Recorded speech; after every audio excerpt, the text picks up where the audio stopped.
You're listening to the podcast Coffee with Mike and Julie, Libertarians Talk Psychology. This is current commentary from an MBA businessman and a PhD psychologist. Look what they done to my song, Ma. So today I want to talk about something that should be near and dear to libertarians' hearts because, we cherish individuality, and that is an extremely important concept psychologically. Because anytime you're in a group, in the literature is fabulous on this. You can study individual decision making, but when you study group decision making, the results are different. And so it's important that libertarians remember that group, and Tucker Carlson calls it groupthink. Groupthink isn't a good enough word anymore. Maybe it's overused. But there are forces in a group that operate to bring people to unconsciousness that are dramatic, that are just stunning when you study them. You can change a person's reality testing when you put them in a group. Solomon Asch, I think, was one of the first more classic researchers who found that people in a group, would judge the measurements of a line differently based on group feedback. Scott Adams, in his book Win Bigly, he's capitalized on a lot of psychology. He says there is no such thing as the rational mind. We don't think rationally. Well, that's a little bit strong of a statement. What looks to be true from the psychological standpoint is we're more apt to think rationally when we're individuals because we have less social pull to the unconscious group dynamics.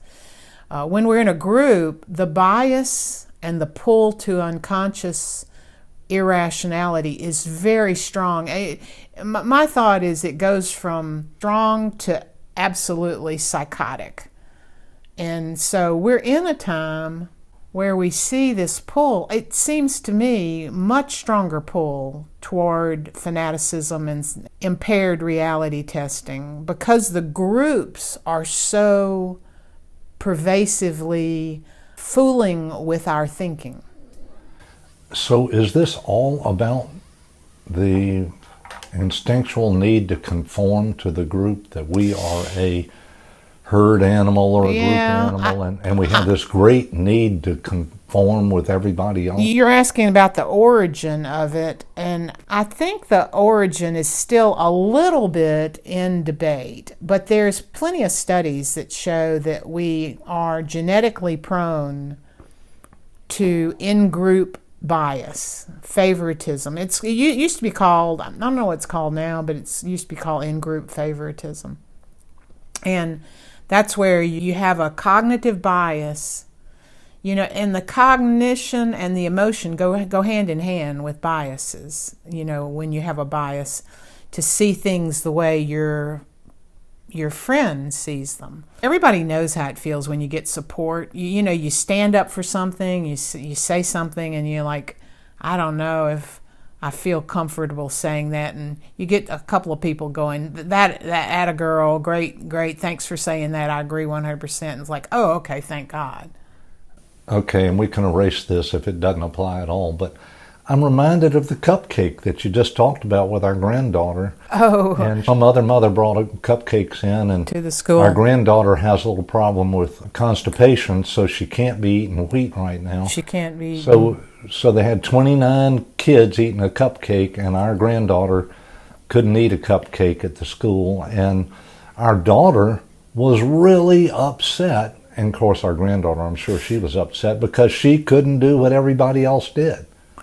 Well, that's a far stretch from what we're talking about, but I will comment and say when you're seeing everybody else do something, it has a profound effect on you. If you're just doing it, if it were just her not getting a cupcake, it has a different effect. But when everybody else is getting something, it has a different effect than the individual. So the point being that group dynamics are very much different than individual dynamics. And this is what libertarians should be, concerned about. So we have a small clip. Now, one of the best, the idea of being absorbed by the group has been around a long time, and it's all over literature. And so what are some of the movies? Well, we were talking about this. It's like Invasion of the Body Snatchers and all the zombie movies. Now, of course, that's an interesting take on the being absorbed by the group, because once you become a zombie, you're brainless. Now, there's something to be said about that. Because, yeah, I'd say so. Because I think that makes your point. Yeah, in fact, we can come back to that. But, I want to talk about this decision-making in the psychologists, is that everybody came to a decision-making Zoom meeting, and then I call them toxic followers. It's the people who just do exactly what they're told without thinking. And that is exactly what happened in this. Those people gave up their right to think through the problem. And isn't that exactly what you're talking about? Yes, that's exactly what I'm talking about. Now, is it a form of laziness also? Oh, I don't need to think about this because I now know what the group wants to do, so I don't have to think about it. Well, that's the complexity of it, Mike. It is a form of energy conservation to let the group think for you. And we do conserve our energy. We are social loafers. Let Mikey eat it. Let somebody else lead. The leader has a high stress level, but the second in command and third in command, fourth in command, the stress level drops off dramatically. So we always let the head duck take the hit. So we do conserve our emotional, social energy that way. But that's not the only thing. I mean, there are many psychological factors that apply. And it looks like we're in a time of heavy-duty group dynamics versus the individual being capable, competent, responsible, dutiful, the individual initiative, which I think is what are we libertarians going to do about that? Because that's what we honor. Okay, so this is a good time for the clip, because one of the best literature devices, I think this, for this idea is being assimilated by the Borg. So I wrote an editorial about it, but let's... Star Trek specifically. Yes. Star Trek, of course, who can say anything about Star Trek bad? I can't believe anybody would. But the species Borg is a perfect example. I mean, and they profit from the hive social arrangement. But let's play the tape.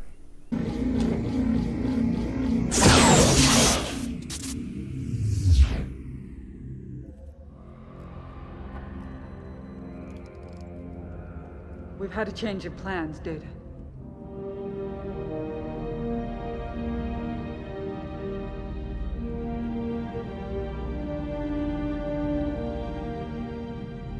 Assimilate this.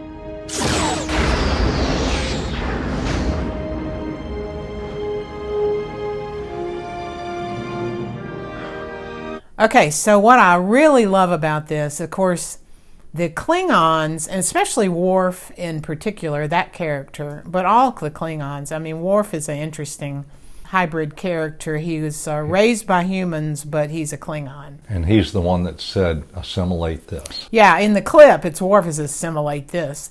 Well, that has more meaning, because Worf, in the show, this particular one is a great one, because it's Picard against the Borg. And Picard pisses off Worf by calling him a coward. When Picard loses it to call Worf a coward, there's nothing cowardly about Worf.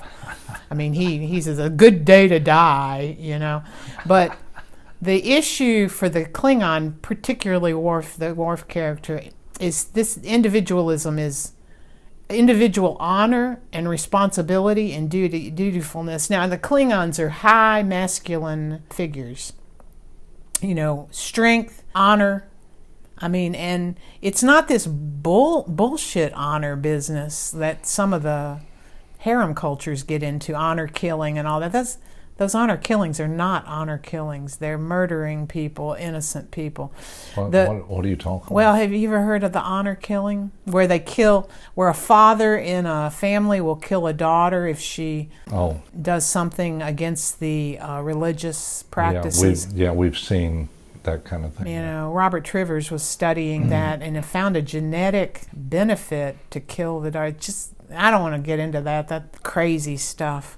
But in our culture, we've seen parents reject their children over some decisions their children have made, and that's just normal stuff. But okay, the point being is that the positive masculine is characterized by Worf in Star Trek, and he would never kill an innocent. He would never do anything that's dishonorable, and he would take his punishment. So the strength and conscientiousness is the positive masculine, and that individualism that Worf expresses, I assimilate this, I think it's a funny clip. It's a funny clip, but Worf is I guess you could say he's, the individualism characterized by the character is a libertarian ideal.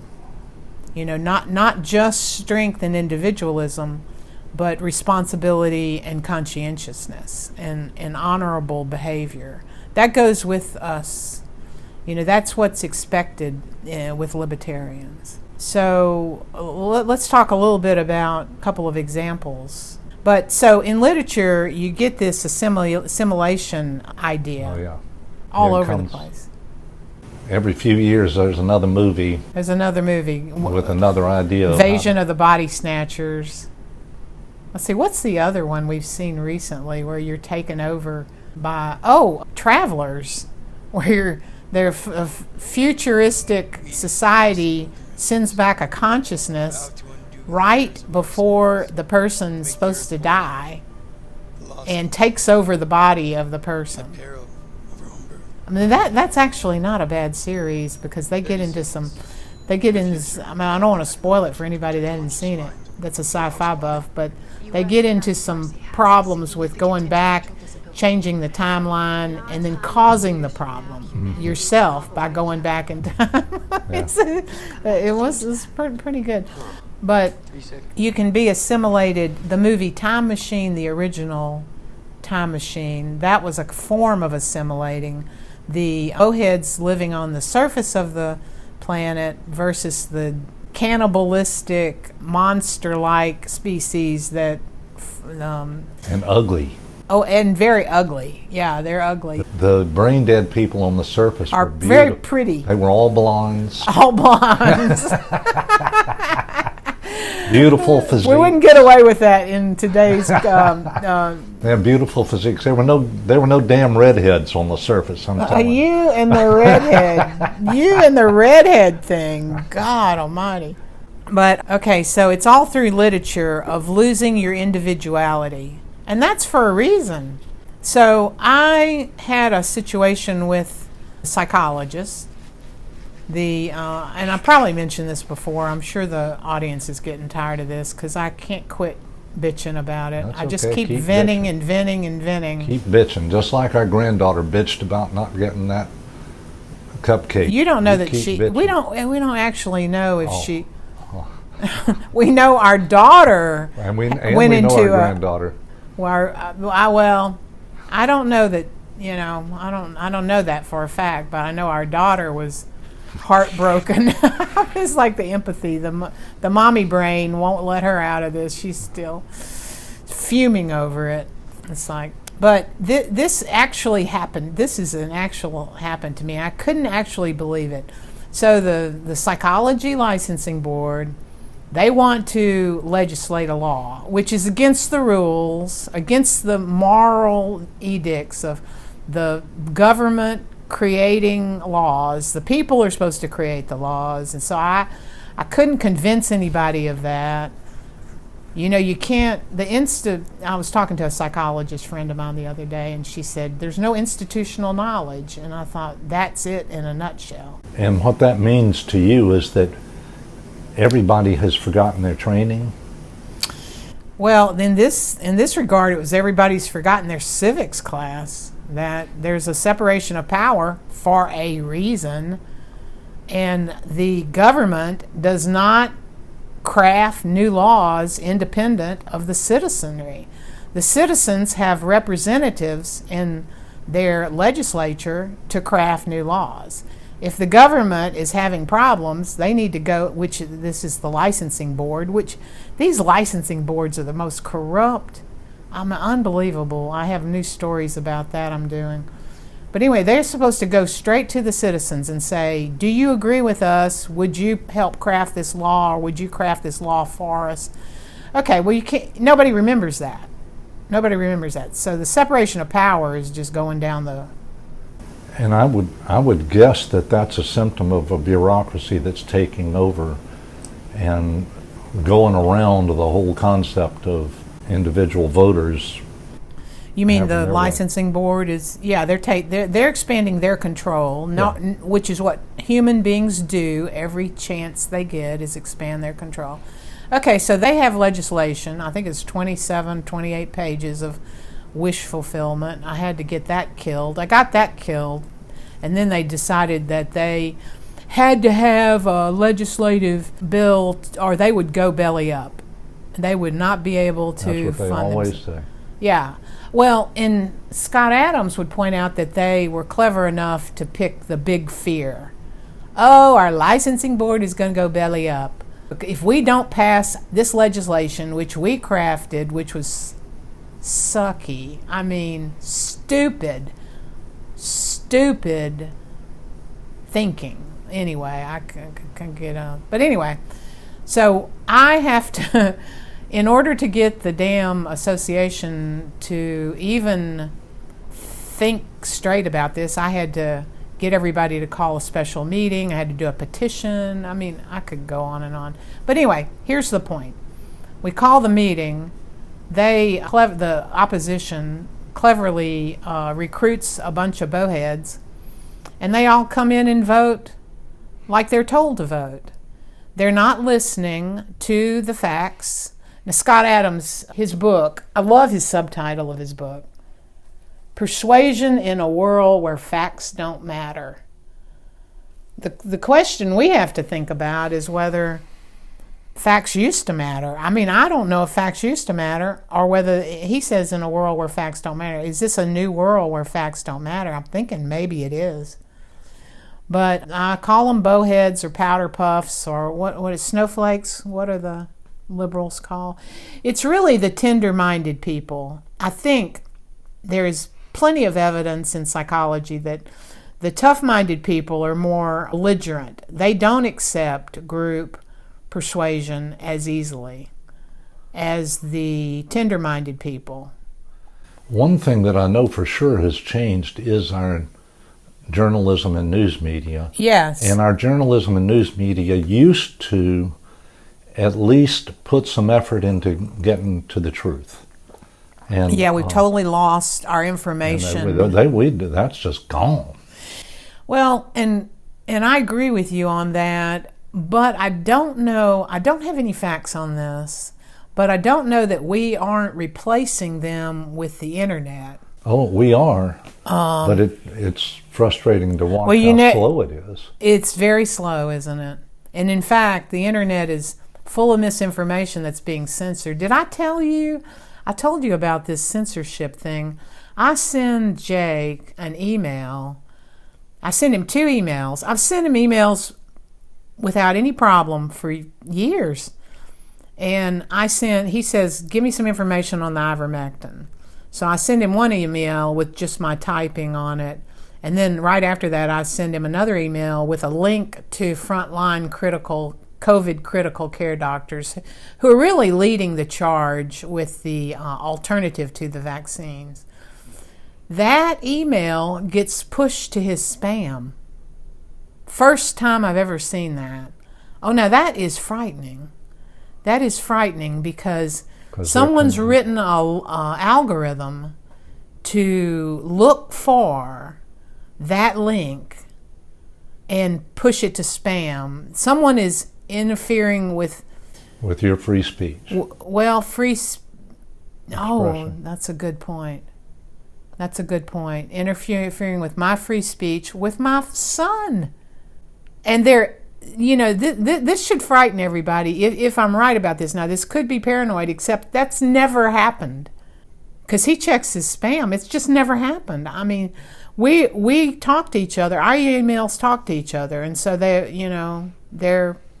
not spam. They've been... And that's brand new. So I'm gonna trust the data on that and say that somebody's interfering with that, and it's not paranoid. This interruption of free speech is particularly scary. Well, you're making a very good point, and I think we can kind of begin to wrap up, because this individual decision making is being decimated by the failure of the journalism profession, and that you have to go dig to find out both the facts and the misfacts, and then you have to have some kind of level of critical thinking in order to figure out who to trust and what kind of research to trust. Now, so the individualism is under attack. The group dynamics, the group decision making is like gone to hell in a handbasket. I wouldn't even trust anything coming out of a group, because the forces of distortion are so tremendous. That is a very powerful statement about this whole episode, is that you would not, things have gotten so out of kilter, you would not trust information that comes out of a group. It's like trusting something that comes out of the Queen Borg, out of her hive mind. You going to trust that? So we've got tons of group stuff going on, and I wouldn't put a lick of confidence in it without tearing it into pieces, looking at each logical statement, looking at what proof can be provided to support that statement. The illogical statements are flying everywhere. I mean, people are saying illogical things, and they don't even realize they're saying illogical things. It's almost like they don't care. Well, the motivation, you say that, and I understand that, and I'll go back to what Trivers said, is his hypothesis about this is that we are evolved biologically to determine what is real, and we are equally evolved to distort what is real. And those are equal forces.